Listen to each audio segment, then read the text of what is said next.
Ini yang dikhilafkan oleh para ulama. Yang ketujuh ini khilaf, ya, yang ketujuh ini khilaf di antara ulama, yaitu mengeluarkan mani dengan sengaja. Kalau dia mengeluarkan mani dengan sengaja, istimna ini, kalau jumhur ulama berpendapat batal. Tetapi Imam Ibnu Hazm, Imam Asy-Syaukani, dan Syekh Al-Albani rahimahumullah berpendapat bahwa itu tidak membatalkan puasa. Dan ini kuat karena nggak ada dalil yang mengatakan batal. Dia berdosa dengan istimna itu, dia mengeluarkan mani dengan onani itu, dia berdosa. Tapi puasanya tidak batal karena nggak ada keterangan atau nas atau dalil.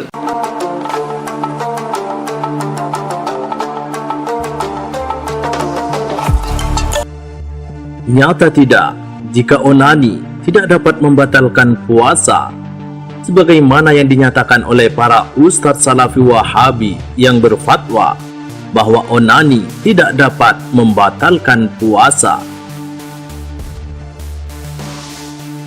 Dalam Kamus Besar Bahasa Indonesia, onani adalah aktivitas mengeluarkan sperma tanpa melakukan senggama. Onani disebut semakna dengan masturbasi, yaitu proses memperoleh kepuasan seks tanpa berhubungan kelamin. Terkait aktivitas onani dan konsekuensi hukumnya dalam keadaan ibadah puasa, sebenarnya banyak dapat kita temukan keterangannya di berbagai literatur fikih, baik klasik maupun modern. Di antaranya dalam kitab Al-Majmu' Syarhul Muhadzab karya Imam An-Nawawi dinyatakan, idza stamna biyadihi wa huwa istikhrajul mani aftara bila khilafin indana, yang artinya bila seseorang melakukan onani dengan tangannya, yaitu upaya mengeluarkan sperma, maka puasanya batal tanpa ikhtilaf ulama bagi kami. Aktivitas onani yang dilakukan hingga ejakulasi dapat membatalkan puasa karena kesamaan ejakulasi yang disebabkan mubasyarah. Keterangan ini juga dapat ditemukan pada kitab Al-Majmu'. Wa in istamna fa anzala batala shaumuhu li'annahu inzalun an mubasyaratin fahuwa kal inzali anil qubla wa li'annal istimna'a kal mubasyarati fima dunal farji minal ajnabiyyati fil ithmi wat ta'ziri fakadzalika fil iftari.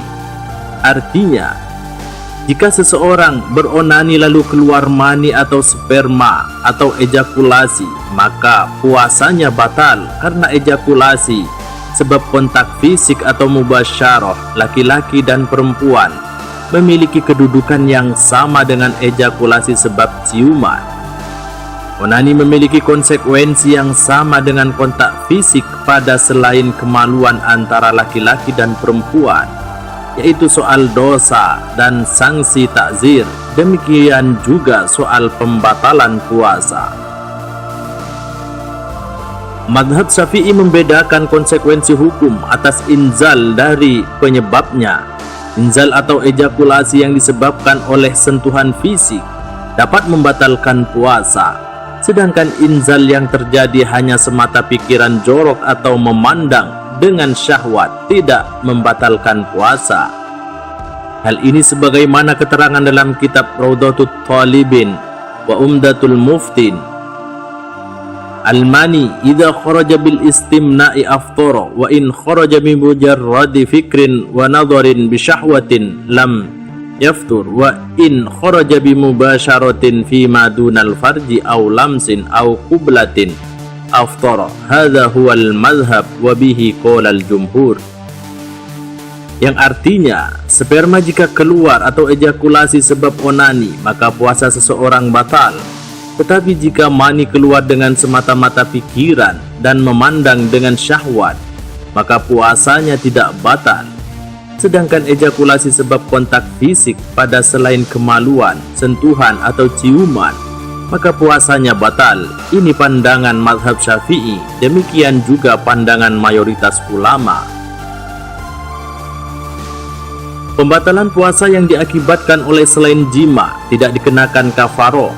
Pembatalan puasa selain jima adalah pembatalan puasa sebab makan, minum, onani, dan kontak fisik yang menyebabkan ejakulasi. walau afsada sawmahu bighairil jima'i kal akli wasyurbi wal istimna'i wal mubasharatil mufdiyati ilal inzali fala kafarata li'anna an-nassa warada fil jima'i wa ma'adahu laisa fi ma'nahu hadha huwal madhhabus sahihil ma'ruf. Artinya, bila seseorang merusak puasanya dengan selain jima atau hubungan seksual, yaitu makan, minum, onani, dan kontak fisik yang menyebabkan ejakulasi, maka tidak ada kafaroh, karena nas hanya berbicara soal jima, sedangkan aktivitas selain jima tidak termasuk dalam kategori jima. Ini pandangan sahih dan terkenal mazhab Syafi'i. Adapun larangan mubasyarah dapat ditemukan pada surat Al-Baqarah ayat 187. Uhilla lakum lailatas siyamir rafathu ila nisaikum hunna libasul lakum wa antum libasul lahunna alimallahu annakum kuntum takhtanuna anfusakum fataba alaikum wa afa ankum fal'ana bashiruhunna wabtawu ma kataballahu lakum wa kulu washrabu hatta yatabayyana lakumul khaytul abyadu minal khaytil aswadi minal fajr thumma atimmus siyama ilal lail wa la tubashiruhunna wa antum aakifuna fil masajid tilka hududullahi fala taqrabuha kadzalika yubayyinullahu ayatihi linnasi la'allahum yattaqun. Artinya, dihalalkan bagi kamu pada malam hari puasa hubungan badan dengan istri kamu. Mereka pakaian bagimu, kamu pun pakaian bagi mereka.